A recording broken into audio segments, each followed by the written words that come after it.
Hi, my name's Martin Kelly. I'm the Director of No Vacancy. Today we're in Martin Place where I'm going to interview a range of consumers on their thoughts about the accommodation industry, where they find their accommodation, how they book it and what they think of it, their likes and their dislikes. So please come take a journey with me. Who does the booking of accommodation in your family? Me. And how do you do that? I'd get onto websites and have a look. So I just tend to get on Google, whatif.com and stuff like that to have a look because, I don't like ringing places when you're at work and stuff like that. So it's just easier to get onto the internet. So you'd prefer to quietly work away in the corner, is that correct? Exactly. So when they think you're pulling together the annual budget for the marketing department. I'm booking trips. Excellent. How do you book your accommodation? If I'm booking personal, I tend to go online, and I quite often book online, or I'll ring direct if I have an idea of where I want to stay. So online I usually use as a search vehicle to find out where, or recommendation. It depends if I know exactly where I want to stay. If I know exactly where I want to stay, which is not that often if you're going somewhere new, then I would go straight to the site that I knew I wanted to stay, but mostly I would go to Google, look up the city I was going to stay in, or the place I was going to stay in, and then work it out from there. So when you go to the internet to find your accommodation, do you go directly to a consumer website, for example, Need It Now or Rates to Go or Hotel Club or What If, or do you go to a search engine such as Google to find your place? Probably often go to Google or Yahoo to start off and just put the town in and to see what comes up, because often they have the tourist bureau and what's happening there and recommendations. And then you'll work your way through the maze, so to speak, until you end up with a place that you like? Yeah, and a lot of the time it's literally just the way it looks. Photos matter. Photos matter. Words matter. Words matter. Photos matter more? Probably photos matter more, yeah.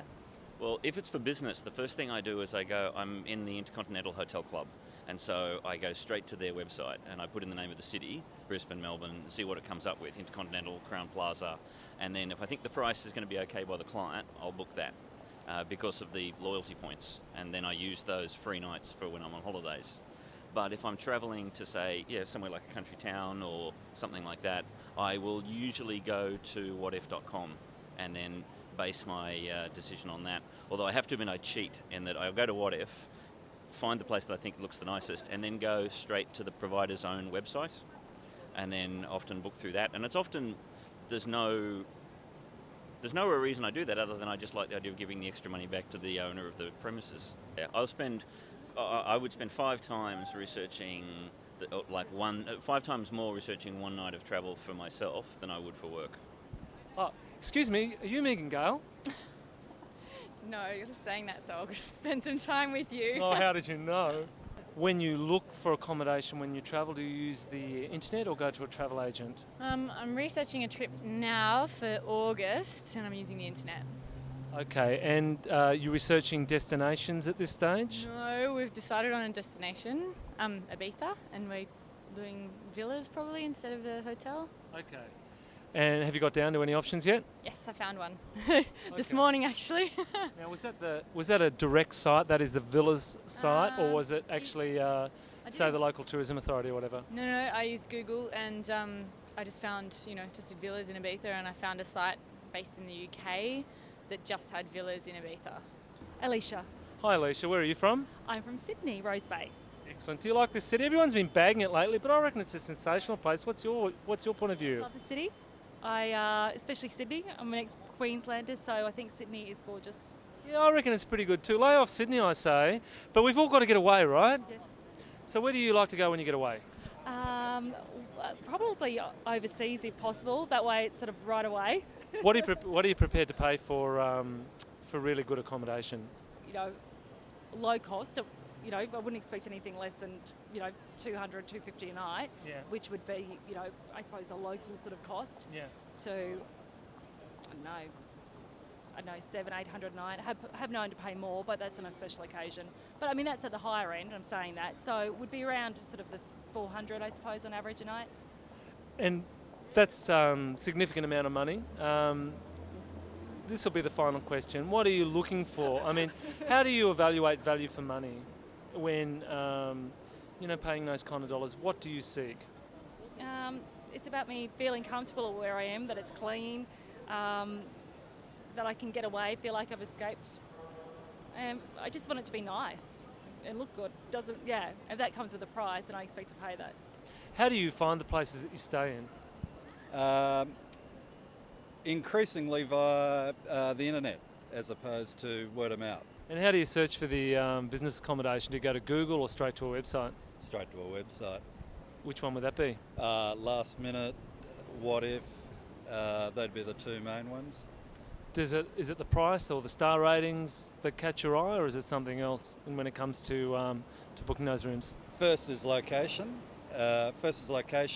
And for me, it's I have a preference for service departments for a bit more space, and then it's star rating and price. It's a combination of those two things. What is it what you want from your accommodation when you are travelling, and do you place a price limit on it, or does experience come first? Well, I don't have an infinitely expandable budget, so I like it to be within reasonable range. As far as comfort's concerned, I like to know that whatever time of the day or night I arrive, it's going to be ready for me. You don't have to sit on your baggage out in the street and wait until somebody else moves out. The places I go to and keep going back to are the places that accommodate you like that. Are they small family-run establishments, or some are larger? The bigger the hotel, the less personal it is. So we usually go to smaller hotels. Okay. Not quite boutique hotels, but smaller hotels. And if you travel for business, is it the reverse? You go for the bigger, more convenient hotels? If I'm going for business, I want to get in and out quick. I don't want any hassles. I want all the phones to work. I want the hot and cold water to work. I want a business centre. I want cabs outside waiting when I want a cab, and that's a totally different approach. What do you look for in a hotel? The main thing is location, but I'm also looking for somewhere that's quiet, particularly when I'm on business, because I want to sleep at night. And the facilities, particularly if I don't have a laptop with me, business facilities, that type of thing. Do your priorities change when it comes to leisure travel? They do. In fact, I must say I look for cheaper hotel rooms when I'm with my family. But let's say when I'm travelling, it's around about $300 a night. I'd say with a family, $200, $250 a night. So, is your wife aware of this, that you're shortchanging her? Absolutely. That's part of the deal when travelling. No, I think when I'm paying, I look for a discount. Now, when it comes to the online hotel sites, do you have a particular favourite? Do you go to the search engine first and type in a deal-based search query? No, I tend to pick some of the sites individually. For example, with the Mandarin group or with the Hilton group, and these are the ones that I've booked online because I know I can trust them. And particularly, when you're giving over your money, you want to make certain that when you turn up on the day that you've got the booking. I also go to places such as TripAdvisor.com, which I use a lot, mainly because it's got individual, people are writing, the punters are basically giving their points of view. Yeah, absolutely. Do you find that illuminating or confusing?